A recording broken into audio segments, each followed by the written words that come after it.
So, in this video we discuss the quotient space of a vector space V with respect to a subspace U. We will then define a vector addition and a scalar multiplication on this quotient space, make it into a vector space, and then notice that the vector space V mod U very naturally interacts with the vector space V. So, let us begin by considering a vector space V. So, let V be a vector space and U be a subspace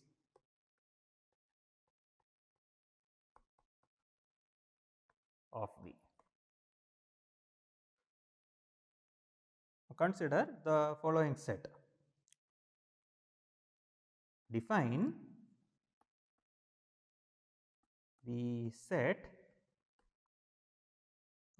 for an element small v in capital V. For small v in capital V, define the set small v plus capital U. Remember that as of now small v plus capital U does not make any sense, because capital U is a subspace, small v is just a vector in capital V. We are defining it to be a set, of in some sense translates of U. This is the collection of all small v plus small u, where small u belongs to capital U. So, in some sense we have translated our capital U by V. So, let us look at an example to understand what we have just done. Let us look at R2. In R2, consider U to be this subspace, which is x comma x, where x belongs to R. So, let me just draw it for you in the Cartesian coordinates, which you will be familiar from high school. So,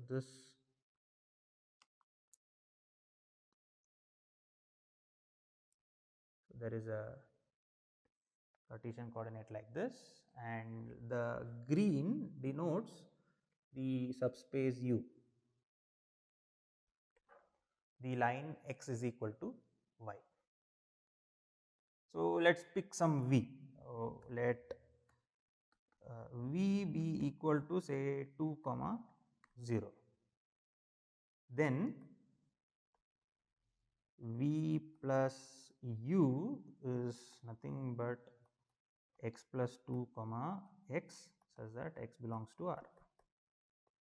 So, let me use some other color. Let me use blue to tell you that that is going to be this line.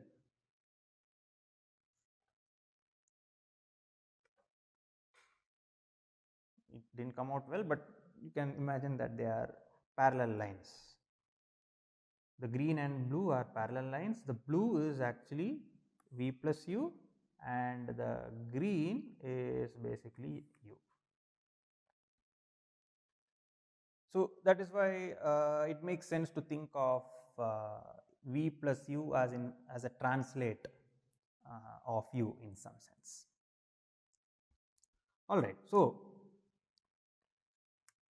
we define the quotient of v by u to be the collection of all such sets of the type v plus u. So, we define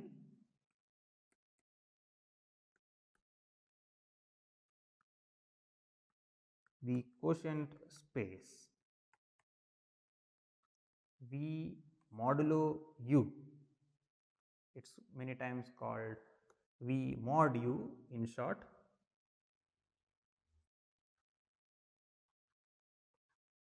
V modulo u, that is what the terminology is pronounced as or called.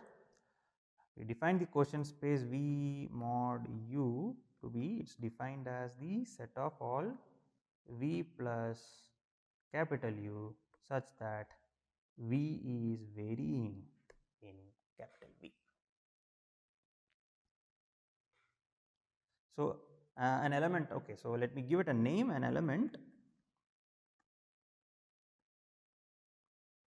of V mod u is called an affine subset, affine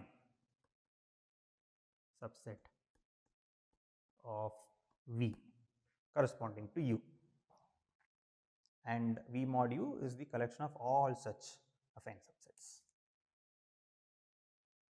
Okay, so in the example we just described, what would be V mod u? So in the above example, R2 and u is x comma x. The above example, V or R2 mod u will just be all the translates. So, it is going to be the collection of all lines in R2 of slope 1. If you carefully think about it, in the Cartesian coordinates, it will capture all those lines which has slope 1. Okay, so we have described what the quotient space is. As of now, remember that this is just a set. There is no vector space structure which we have defined on R2 mod u, or rather V mod u in general. That will be our next goal. But before we get into the definition of vector space and vector addition and scalar multiplication, let us make a few observations. So, observe that when we talked about the affine set in this case, where V was our 2 comma 0 and u was this, what we obtained is an entire set. If instead of 2 comma 0, if we had started off with, say, V is equal to 3 comma 1, my claim is that we would have ended up with the same affine subset. It is for you to go back and check that there is nothing unique about the vector with which we have translated it. It can happen that two different vectors give us the same affine subset.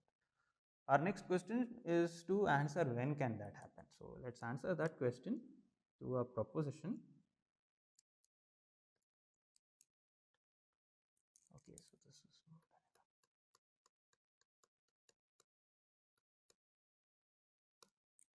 the next proposition answers the question of when does two different affine subsets give us the same element, or when are two different affine subsets the same. Proposition.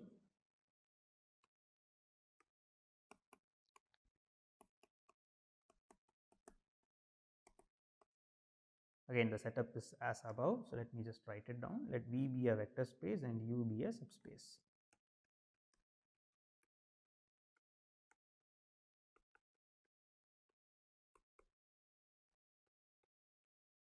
U a subspace of V. Then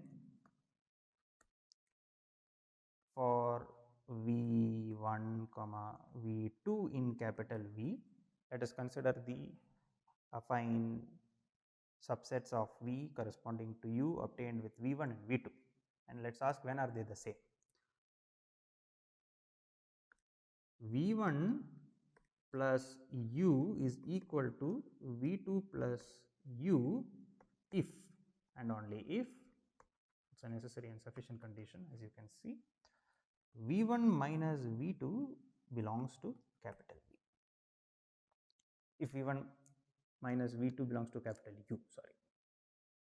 If V1 minus V2 belongs to capital U, then the corresponding affine subsets are the same. Let us have a look at the proof.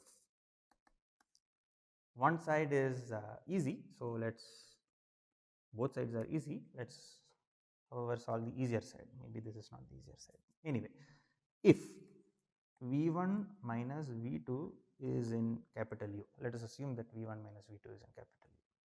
What does this imply? This implies that V1 minus V2 is equal to some small u which is in capital U, right? After all, it is in U means that it is some vector U in capital U. This implies that V1 is equal to V2 plus U. All right, now consider an element in V1 plus capital U. It will be something like V1 plus U1, say V1 plus U1. Then V1 plus U1, as you can note, V1 is V2 plus U. So, V1 plus U1 is equal to V2 plus U plus U1. But what is this? This is equal to V2 plus U2 plus, did I write U2? Yeah, U2, there is no U2, it was V2 plus U. So, there is no U2 here again, it is U plus U1. But U plus U1 is an element of capital U. This hence belongs to V2 plus capital U. So, essentially what we have shown is that V1 plus capital U is contained in V2 plus capital U.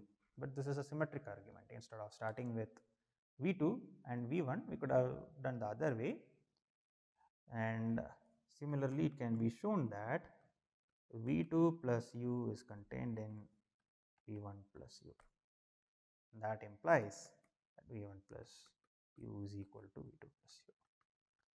So, if V1 minus V2 is an element of the subspace U, then the corresponding affine subsets, it is also called as cosets, the corresponding affine subsets are the same. Okay. Let us now consider the forward direction. Suppose the assumption is that V1 plus U is the same as V2 plus U. Suppose V1 plus U is equal to V2 plus U. This implies that V1 plus any element, say U1, is equal. So, let V1 plus U1 be in V1 plus capital U. Take some arbitrary element that is equal to V2 plus U. The affine set V1 plus U is equal to V2 plus U implies that there is some U2. This implies there exists U2 in capital U such that V1 plus U1 is equal to V2 plus U2. And we are almost done, because this implies V1 minus V2 is equal to U2 minus U1, but both U2 and U1 belong to capital U, and hence U2 minus U1 belongs to capital U, and that is precisely what we had set out to prove. Good. So, we have essentially proved that two affine subsets V1 plus capital U and V2 plus capital U are the same if and only if V1 minus V2 is an element of capital U. At this juncture, let me give you an exercise which tells you something even stronger. It says that this exercise tells us that if two affine subsets intersect even in one point, suppose the intersection is non-empty, then they should necessarily be the same. So, if V1 plus U intersected with V2 plus U is not empty, suppose there is even one element in the intersection, then V1 plus U is equal to V2 plus U. So, the ideas are quite similar to the ideas used in the proposition we just proved. This can be established in a similar manner. Okay. So, we have done the spade work to now define a vector addition and a scalar multiplication on V module. So, let us now define a vector addition on V mod U. So, let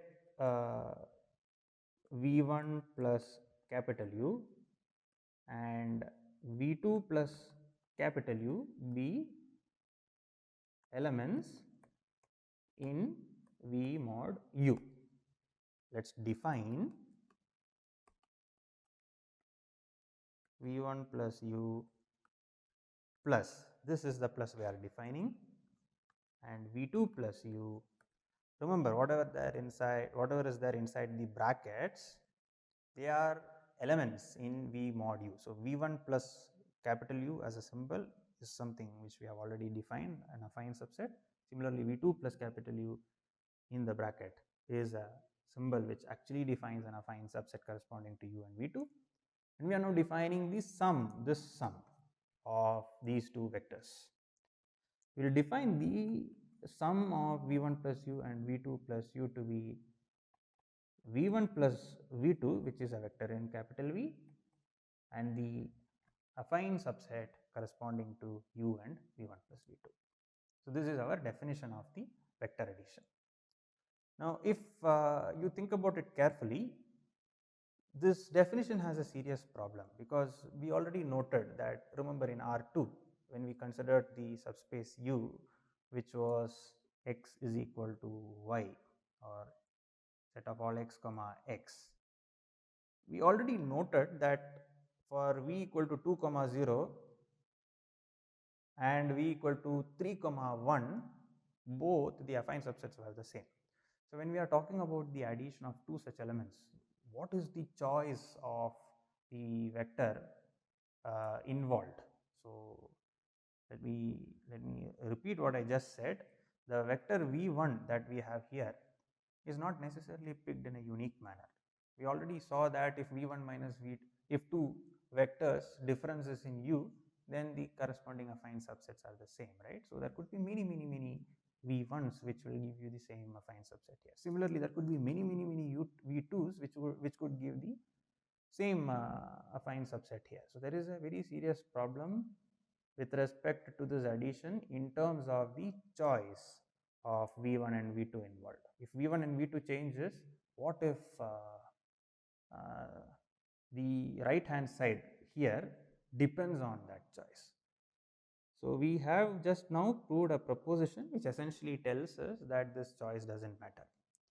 Before we get into that, let me also define what the scalar multiplication on V mod U is. Scalar multiplication on V mod U. Observe that V1 plus U and V2 plus U, by the above definition, if at all the definition makes sense, if you add it, it is giving us back an element in V mod U, and therefore the addition. So, V mod U is closed under that addition, again, if at all it makes sense, but we will come to that in a minute.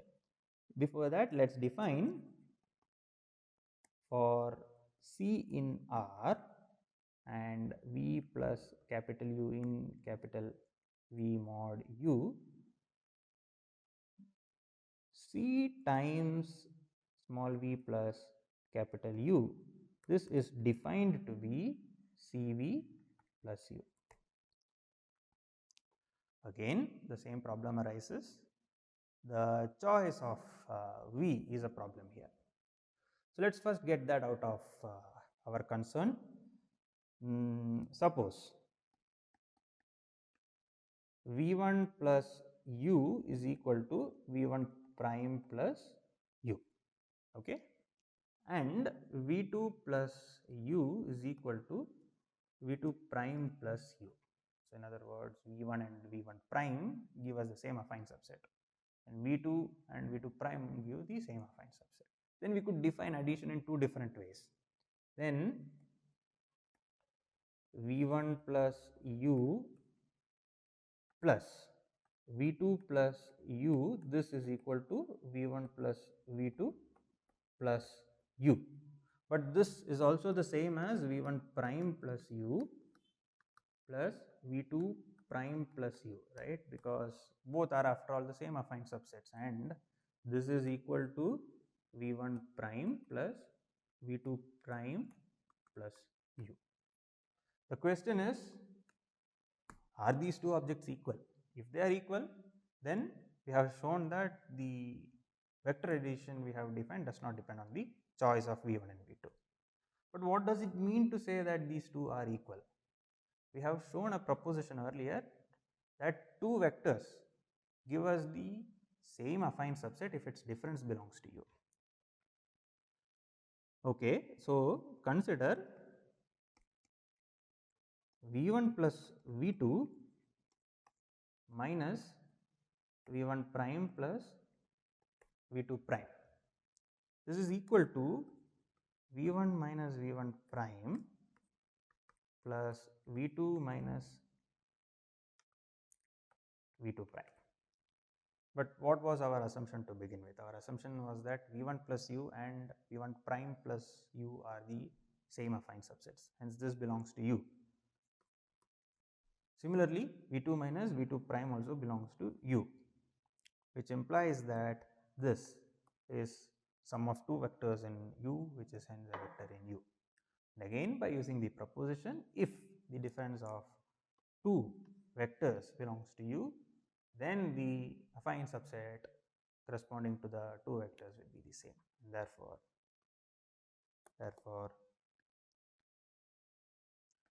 v1 plus v2 plus u is equal to v1 prime plus v2 prime plus u. Therefore, our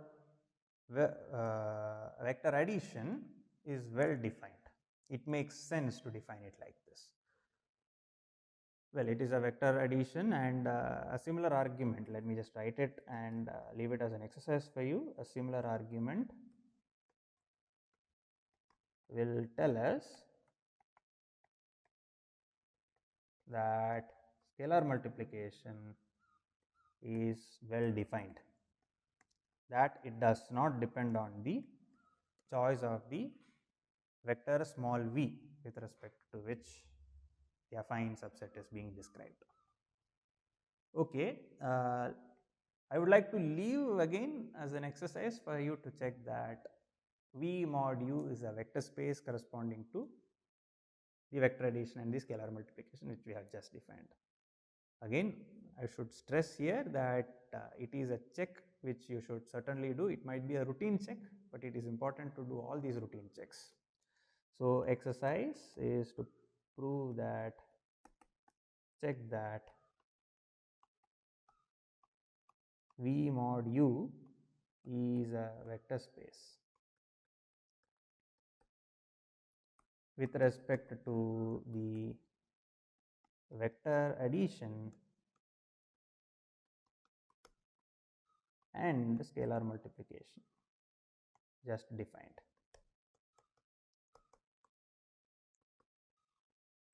Again, like in the case of product spaces, I would like to draw your attention to what would be the identity here and what would be the inverse. So, the identity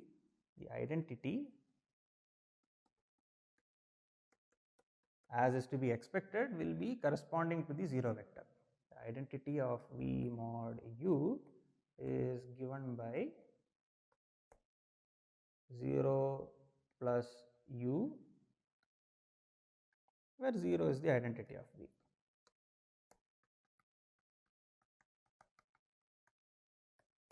Well, that is quite straightforward. If you look at small v plus capital U and add it to 0 plus u, by the very definition it is going to be small v plus 0 plus u, which is v plus u, and therefore, this is the additive identity.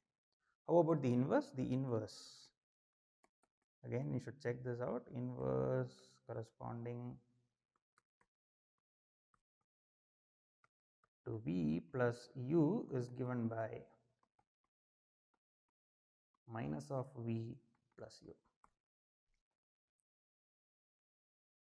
V plus minus v will give you 0, and hence 0 plus u is the additive identity of V mod u. So, yes, this makes sense. All right. So why are we considering? So why are we considering V mod U? Why are we giving it vector space structure? Of course, the vector space structure which we defined directly is obtained by using the vector space structure of V.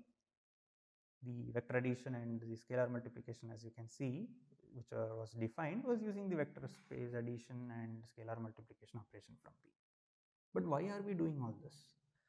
The reason is that in the study of linear transformations, quotient spaces come naturally.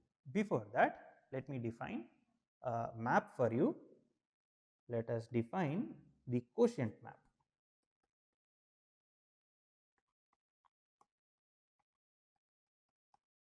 Quotient map, in some sense it is going from V to the quotient of V by U. Well, it's not that way, but maybe the name originated that way.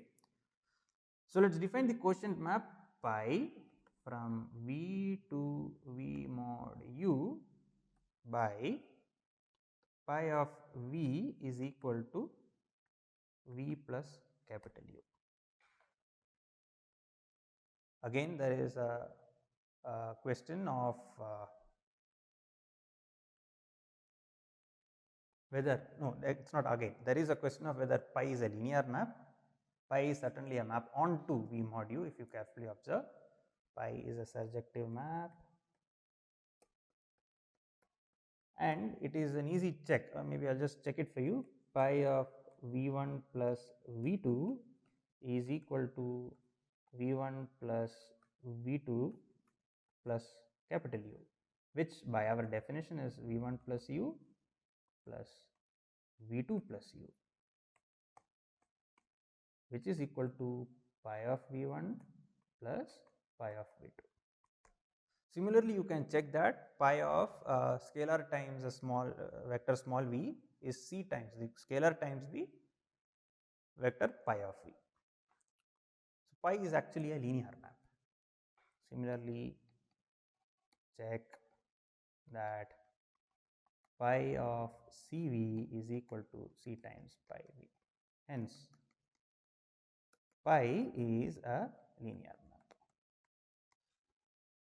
So the first question is, what are the implications of the definitions that we have given on V mod U in terms of V? So just like in the case of say product vector spaces, we had that dimension of V1 cross V2 up to Vn was dimension of V1 plus dimension of V2 up to dimension of Vn. Can we say something similar here? The answer is yes. So that's captured in this proposition.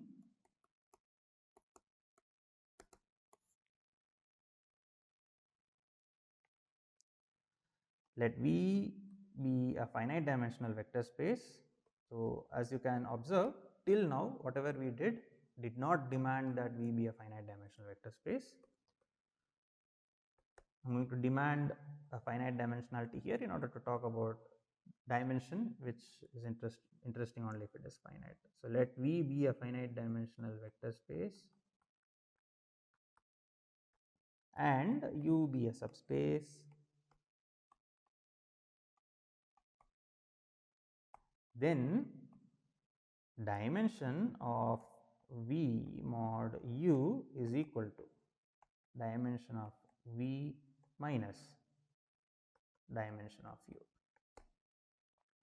Let's give a quick proof of this proposition, and as one would expect,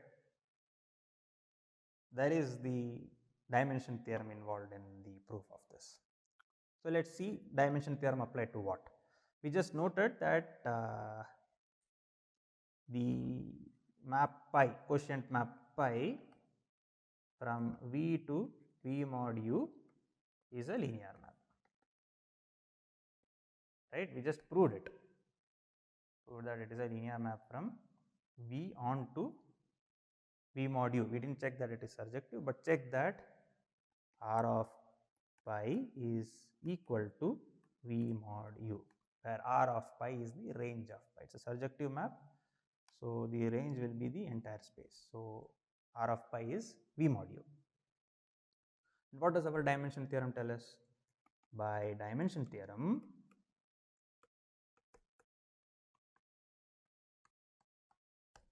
dimension of V mod U is equal to okay, this is equal to dimension of V minus dimension of the null space of pi. So, we are almost done. We have that dimension of V mod U is equal to dimension of V minus the null space of dimension of the null space of pi, and our goal is to show that dimension of V mod U is dimension of V minus dimension of U. So, one should expect that null space of pi and U has something to do with each other. In fact, it does claim null space of pi is exactly equal to U.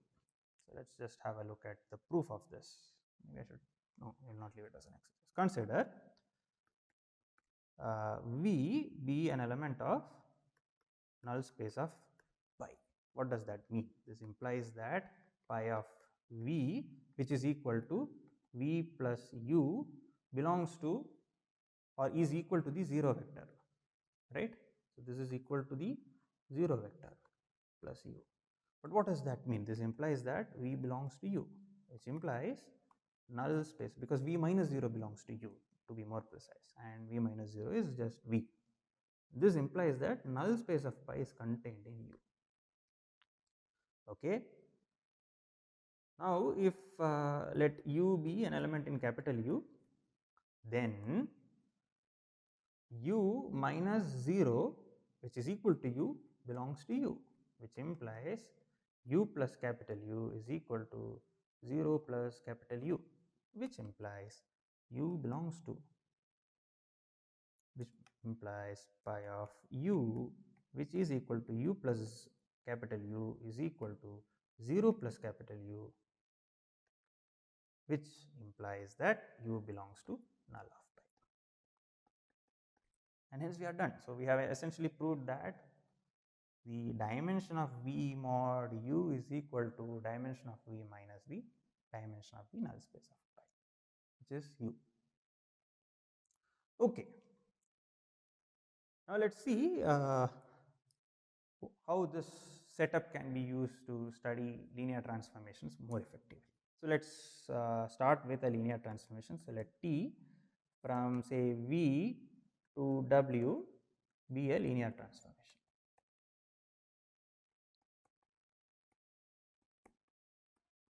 And there is a vector subspace of V which is very naturally associated to T, which is basically the null space of T. So, consider U to be equal to the null space of T. Then define, now define T tilde to be a map from V mod U to W. The first thing to check is that, leave it as an exercise for you to check that, oh, what is the, I didn't define T tilde to be T tilde of say small v plus capital U, the guess should be correct, which is TV. Just send the corresponding affine subset to TV.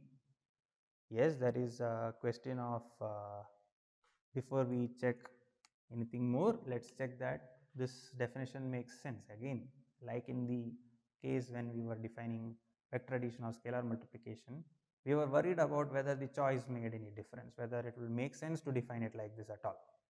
Here also the same question is relevant, and the answer is it does not matter. So, suppose, let us check that out. Suppose V1 plus U is equal to V2 plus U, then T of V1 plus U should be the same as T of V2 plus U, because they are the same vectors in V mod U. So, T tilde rather. So, T tilde of V1 plus U should be equal to T tilde of V2 plus U. What is T tilde of V1 plus U? That is equal to T of V1. But what is the meaning of V1 plus U being equal to V2 plus U? By proposition proved earlier, this is if and only if V1 minus V2 belongs to U. Recall what U is. U is the null space of T, which implies T, oh, I put a plus here, it should be minus. T of V1 minus V2 is the 0 vector. It's in the null space of U, a null space of T. And that means TV1 is equal to TV2. So this TV1 is equal to TV2. That precisely is T tilde of V2 plus capital U. Therefore, to define T tilde in this manner based on a choice doesn't affect the definition, it's still well defined. So this implies that T tilde is well defined. It makes sense to define it like this. All right. Now it's a check for you to see that T tilde is a linear transformation.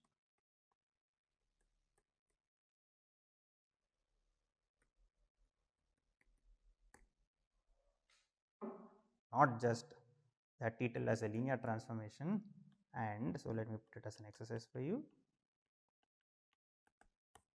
Also check that the range of T is equal to the range of T tilde.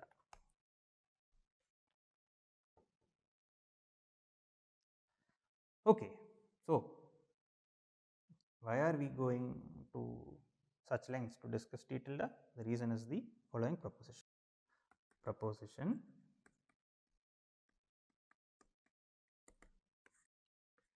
T tilde is an isomorphism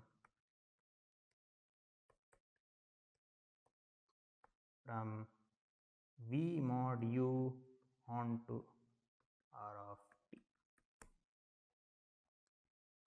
So T tilde is a linear map. So clearly, let me give a proof. Clearly, T tilde is a linear map by our exercise. So clearly is all based on whether you have solved the exercise or not. Assuming that you have done the exercise by now, T tilde is a linear map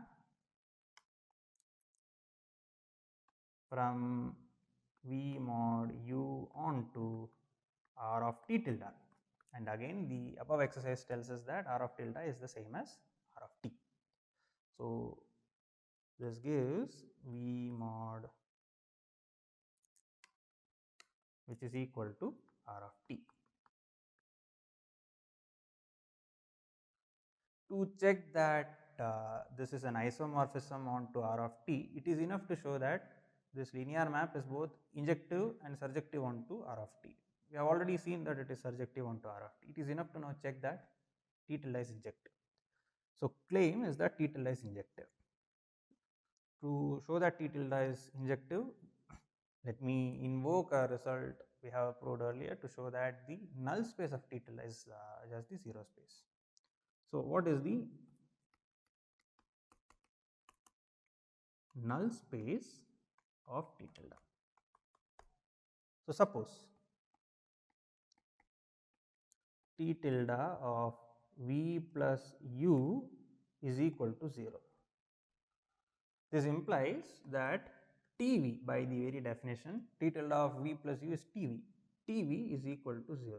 Remember, this 0 is in W, but that implies that V belongs to the null space of T, right, which is equal to U, which implies V plus U is equal to 0 plus U, which is the 0 vector of V mod U, which implies null space of T tilde is the singleton set 0 plus U, which is the 0 element of V mod U, and hence T tilde is injective.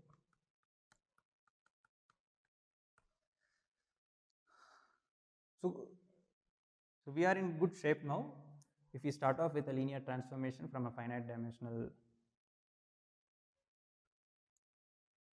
maybe we don't need to even talk about, let me be a bit more careful. Finite dimensionality is needed only in the proof of this theorem, where we are using dimension theorem.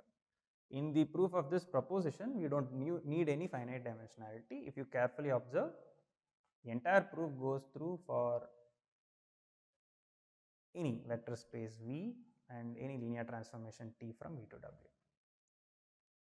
Right. So, we have proved that if T is a linear map from V to W, there is the subspace null space of T which is called U, and then V mod U is isomorphic to the range of T. So, if T is a surjective map from V to W, then V mod null space of T is isomorphic to W.